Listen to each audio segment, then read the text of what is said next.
होली की आत्मा। बचपन से शहर में रहने वाला मनोज इस साल होली की छुट्टियों में अपने गांव दुर्गापुर वापस आता है, जहां उसे देख पूरा गांव खुशी से झूम उठता है। जब गया था तब इतना सा था और अब देखो कितना बड़ा हो गया है। हाँ सरपंच जी, जब मैं गया था तब आप भी बहुत जवान थे और अब देखो कितने बूढ़े हो गए हैं आप। चलो चलो बढ़िया है। बच्चा घर वापस आ गया। इसी खुशी में आज रात पार्टी होगी। क्या बात है, गांव में भी पार्टियां होने लगी। वैसे अगर पार्टी की बात है तो आज क्यों सीधा होली पार्टी करते हैं। होली पार्टी की बात सुन चहल पहल में अचानक सन्नाटा छा जाता है, जिसे देख मनोज को कुछ अजीब लगता है। लेकिन तभी सरपंच बात पलट देता है। अब बहुत देर हो गई, चलो सब अपने घर चलो, पार्टी के बारे में कल सोचेंगे। मनोज भी मम्मी पापा के साथ घर आ जाता है, पर होली पार्टी और उस पर पूरे गांव की खामोशी वाली बात अभी तक उसके जहन से निकलती नहीं। पापा, होली पार्टी की बात पर सब चुप क्यों हो गए थे? अरे होगी उनकी कोई अपनी बात। मुझे गांव की पंचायती थोड़ी पता है। थक गया हूँ, चलो सो जाते हैं, कल बात करते हैं। पापा की बात मानते हुए मनोज भी सोने चला जाता है। आज तो छुपा लिया, लेकिन हफ्ते बाद जब होली का दिन आएगा तब इसे कैसे रोकोगे? अगली सुबह सूरज के साथ ही मनोज भी गांव घूमने निकल जाता है, जिस पर रास्ते में उसे अपनी ही उम्र के कुछ लड़के भी मिलते हैं, जिनसे दोस्ती कर अब वो उनके साथ घूमने लगता है। इसी तरह कुछ दिन बीत जाते हैं और होली नजदीक आने लगती है। दोस्तों, होली में 4 दिन ही बचे हैं, पर गांव में उसकी कोई तैयारियां क्यों नहीं दिख रही? क्योंकि यहाँ होली नहीं मनाई जाती। अरे पर ऐसा क्यों? वो राजा भूषण। अरे तुम 4 दिन के लिए आए हो, क्या इतना सोच रहे हो? चलो कुछ खाने चलते हैं। इसी के साथ एक बार फिर होली की बात को टलते हुए देख मनोज को शक होने लगता है। वो घर पहुंचते ही इंटरनेट पर अपने गांव और राजा भूषण के बारे में जानकारी निकालने लगता है। क्या? मुझे आज तक ये नहीं पता था। ऐसा कैसे? किसी ने मुझे कुछ बताया क्यों नहीं? सारी जानकारी लेने के बाद मनोज गांव वालों या अपने मम्मी पापा से कुछ पूछे बिना खुद ही उसकी सच्चाई के बारे में छानबीन करने लगता है, जिसके चलते वो राजा भूषण की हवेली में पहुंचता है। वाह, क्या हवेली है यार। पर क्या यहाँ सच में कोई भूत है? हेलो भूत जी, कोई है क्या? हम इस साल गांव में होली सेलिब्रेट कर रहे हैं, क्या आप उस पर थोड़ा इंटरव्यू देंगे? मनोज के ऐसा बोलते ही गांव में तूफान उठ जाता है और हवेली में रखी सारी चीजें हिलने लगती है। एक अदृश्य शक्ति मनोज को धक्का देकर हवेली से बाहर निकाल दरवाजा बंद कर लेती है।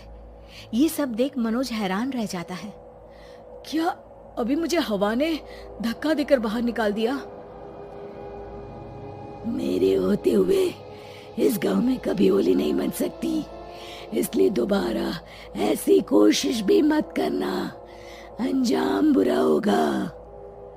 आवाज सुन मनोज हैरानी से इधर उधर देखने लगता है, पर उसे कोई दिखाई नहीं देता।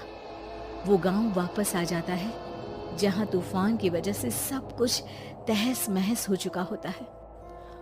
आखिर ये तूफान आया कैसे? ना ऐसा कोई मौसम था और ना ही हमने होली का त्योहार मनाने की बात की थी। सरपंच की बात पर कोई रिएक्शन दिए बिना मनोज चुपचाप अपने घर चला जाता है। इस तरह देखते ही देखते होली का दिन भी आ जाता है और मनोज रंग लेकर गांव में निकल जाता है, लेकिन गांव पूरी तरह खाली होता है। अरे त्योहार का दिन है, धूमधाम की जगह मातम क्यों मनाया हुआ है? मनोज की आवाज सुन सब अपने घर की खिड़कियां खोल के घर के अंदर से ही उसे वापस जाने के लिए कहने लगते हैं, पर वो किसी की नहीं सुनता। तुझे पहले भी समझाया था, अगर होली खेलने की कोशिश भी की तो अच्छा नहीं होगा।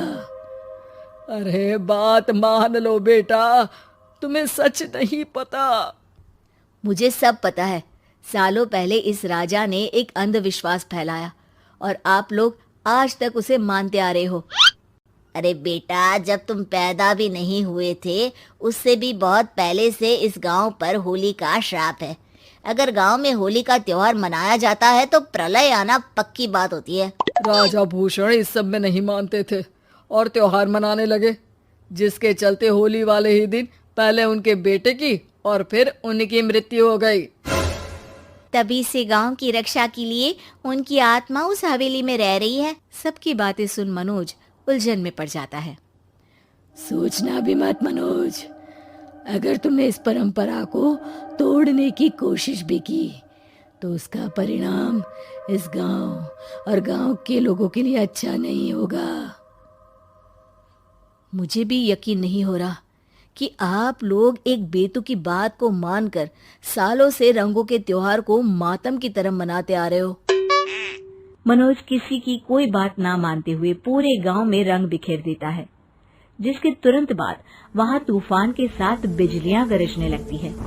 अचानक मौसम में ऐसा बदलाव देख जहां मनोज कंफ्यूजन में आ जाता है, वहीं गांव वाले डर से सहम जाते हैं।